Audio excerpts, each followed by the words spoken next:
এই সরকার বা তৃণমূলের সরকার আর থাকবে না, মানুষ সরিয়ে দেবে।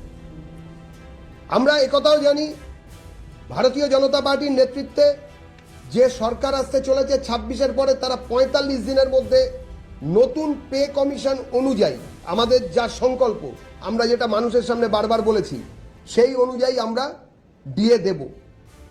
আমরা 45 দিনের মধ্যে সমস্ত পদ্ধতিটাকে সচল করার চেষ্টা করব, যাতে কিনা মানুষ, এই রাজ্যের সাধারণ রাজ্য কর্মচারী এবং যারা রাজ্য কর্মচারীদের মতন সরকারি কোষাগার থেকে local bodies, teaching non teaching staff যারা এরকম আছেন, যারা এই তালিকার মধ্যে যারা পড়েন, তারাও পাবেন।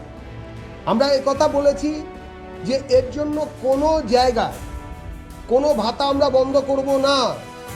আমরা পাশাপাশি দিনে 50 টাকার বদলে আমরা মাসে 3000 টাকার ভাতা দেব।